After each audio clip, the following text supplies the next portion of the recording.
প্রথমবারের মতন এবার রাইয়ের সন্তানকে নিজের কোলে তুলে নিল নীলাঞ্জনা। হ্যাঁ বন্ধুরা, ভিডিওতে লাইক দিতে থাকুন। যে মুহূর্তে কিনা নীলাঞ্জনা প্রথমবারের মতন রাইয়ের সন্তানকে দেখতে পায় এবং বলতে থাকে যে দিদি ভাই, আমার বিশ্বাস হচ্ছে না এখনো পর্যন্ত যে তোর সন্তান আমার কোলে। ঠিক সেই মুহূর্তেই রাই বলতে থাকে যে হ্যাঁ, আগে ওকে ভালো করে দেখে বল যে কার মতন হয়েছে। ঠিক সেই মুহূর্তে অনির্বাণ আপত্তি করে বলতে থাকে যে রাই, তুমি যে কাজটা করছো সেটা কিন্তু মোটেও ভালো কাজ করছো না, কারণ আমার মেয়েকে ওর হাতে তুলে দেওয়ার আগে তোমার একবার হলো আমার পারমিশন নেওয়াটা উচিত ছিল। ঠিক সেই মুহূর্তে নীলু বলতে থাকে যে অনির্বাণ দা, টেনশন করো না, আমি তোমার মেয়েকে এখান থেকে চুরি করে নিয়ে যাবো না বা তোমার মেয়ের কোনো রকম কোনো ক্ষতি করবো না। তোমরা সকলেই তো এখানে উপস্থিত আছো, তোমাদের উপস্থিতির মধ্যে আমি তোমার মেয়েকে কী বা ক্ষতি করতে পারি বলো তো, কেনই বা করবো বলো তো। হাজার হোক আমি ওর মাসি, এবং বলতে পারো যে মায়ের মতনই তো হয় মাসিরা, তাহলে কোনো মাকে নিজের সন্তানের ক্ষতি করতে পারে বলো তো। অন্যদিকে ক্রান্ত বলতে থাকে যে আগে নীলাঞ্জনা এবং এখনকার নীলাঞ্জনার মধ্যে আকাশ পাতাল তফাৎ আছে, তাই আমি বলতে পারি আপনি নিশ্চিন্ত হতে পারেন, আপনার মেয়ের কোনো রকম কোনো ক্ষতি হবে না, এবং ও যদি কোনো রকম ক্ষতি করার চেষ্টা করো তাহলে এখান থেকে পালিয়ে নিশ্চয়ই যাবে না, তাই না? তাহলে আপনারা সঙ্গে সঙ্গে ওকে ধরে ফেলতে পারবেন, তার জন্য আমি বলছি যে নিশ্চিন্ত থাকেন আপনারা।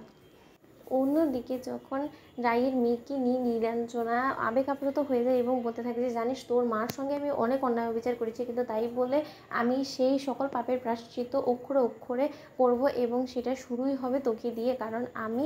তোকে এতটা ভালোবাসা, মায়া, মমতা, স্নেহ দিয়ে ভরিয়ে তুলবো যে তোর মায়ের প্রতি আমি যে অন্যায় অবিচারগুলো করেছি না, সেটা সম্পূর্ণরূপে তোর মা নিজে থেকেই ভুলে যাবে। ঠিক সেই মুহূর্তে রাই বলতে থাকে সেটা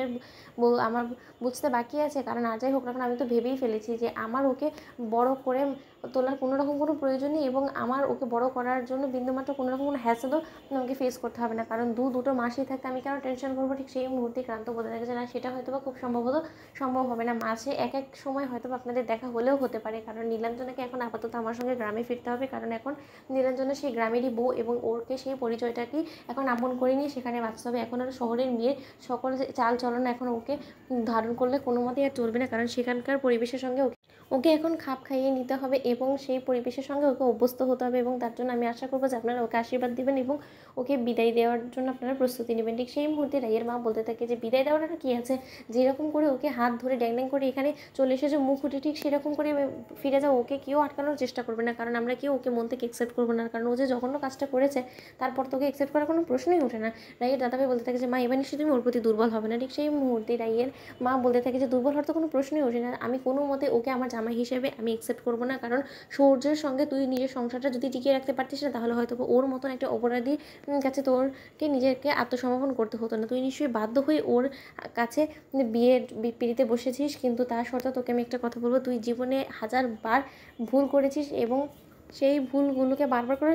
সংশোধন করে দিয়েছে রাই, কিন্তু এবার তুই যে ভুলটা করেছিস না, সেটা কোনোদিনও সংশোধন করা সম্ভব না, এবং সেটা করে যে তুই কত বড় নিজেকে বিপদের মুখে ঠেলে দিয়েছিস সেটা কিছুদিন বাদ দেই তুই হারে হারে টের পাবি, আমি বলে রাখলাম। তো বন্ধুরা, লাইক কমেন্ট শেয়ার করো, সাবস্ক্রাইব করতে ভুলো না।